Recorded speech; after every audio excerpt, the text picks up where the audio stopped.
ৰাজ্যত ৰাস মহোৎসৱৰ জোৰদাৰ প্ৰস্তুতি সাজুনে আপুনিও চাৰিদিনীয়াকৈ বৰ্ণাঢ্য কাৰ্যসূচীৰে ৰাস মহোৎসৱ উদযাপন কৰা হ'ব মৰিগাঁৱৰ হাবিবৰ ৰঙাবাৰীৰ ৰাস ক্ষেত্ৰত উগুল হুগুল মন অধীৰ হৈ পৰিছে ৰাস প্ৰেমী ভক্তগণৰ ৰাস বন্দনাৰে মুখৰিত অসমৰ আকাশ বতাহ আঘোণ মাহৰ পূৰ্ণিমাৰ পৰা আৰম্ভ হ'ব ৰাসলীলা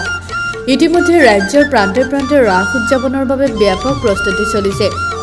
উজনিত যদি ৰাসৰ বাবে ভাৱৰীয়াই কংসৰ বচন দৈৱকীৰ বিলাপ আওৰাইছে নামনিত আকৌ শনিকৰে শেষবাৰলৈ তুলিকা বোলাইছে ৰাধা কৃষ্ণৰ পৰা বিভিন্ন প্ৰতিমূৰ্তিত উজনি আৰু মধ্য অসমত যিহেতু মানুহৰ দ্বাৰা ৰাস পৰিৱেশন কৰা হয় সেয়ে মৰিগাঁৱৰ হাবিবৰ ৰঙাবাৰীৰ নামঘৰসমূহ মুখৰিত হৈ পৰিছে খোল তালৰ শব্দৰে সাজু হৈছে হাবিবৰ ৰঙাবাৰীৰ ৰাস উদযাপন সমিতিসমূহ চাৰিদিনীয়া কাৰ্যসূচী মতে প্ৰথম দিনাই হ'ব মহাৰাস দ্বিতীয় দিনা গয়া সুৰ তীৰ্থযাত্ৰা আৰু তৃতীয় দিনা হ'বগৈ কালিয়া দমন আৰু অন্তিম দিনত কেন্দ্ৰীয় উদয় সংঘৰ সৌজন্যত এখনি নাট প্ৰদৰ্শন কৰা হ'ব কৃষ্ণচূড়া আবেলি নাটখনি প্ৰদৰ্শন কৰা হ'ব অহা 18 তাৰিখে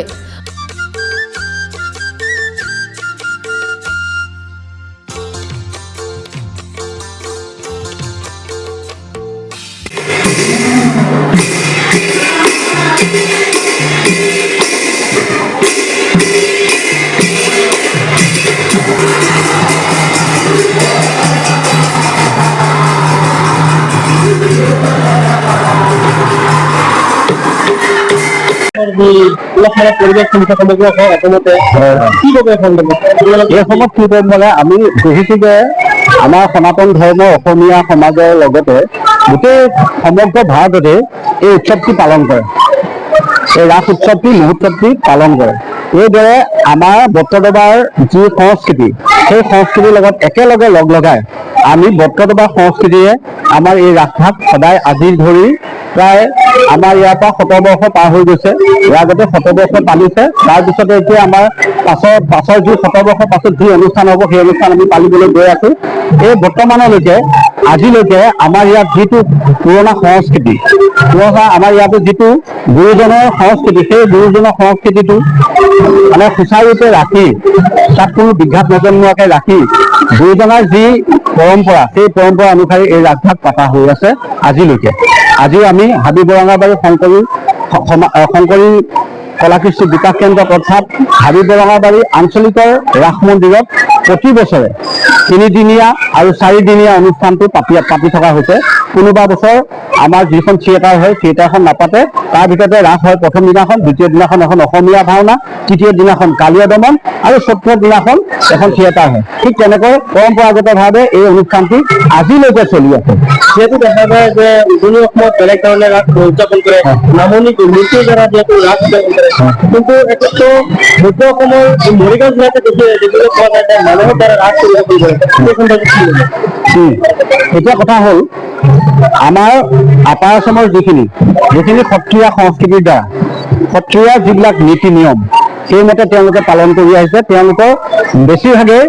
এই অনুষ্ঠানটিৰ মানে বিশেষকৈ এই গুৰুজনৰ যিখন নাট এই নাটখন অসমীয়ালৈ অনুবাদ কৰি অসমীয়ালৈ কৰিছে আমি বজাৱলীত কৰা হয় কেইখনমান মানে আপাৰ অসমৰ কেইখনমান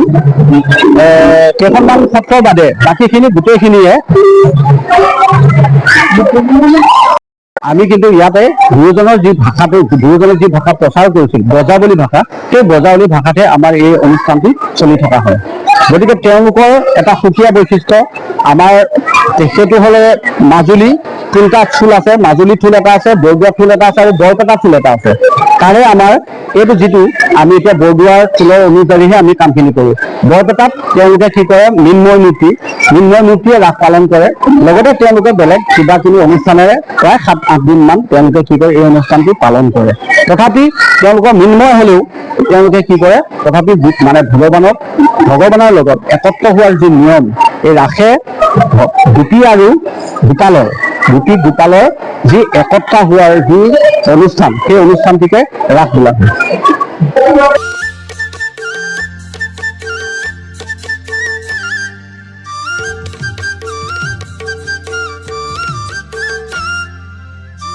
মইদাবাৰীৰ পৰা ৱাছিৰ আহমেদৰ ৰিপৰ্ট গ্লোবেল NE 24/7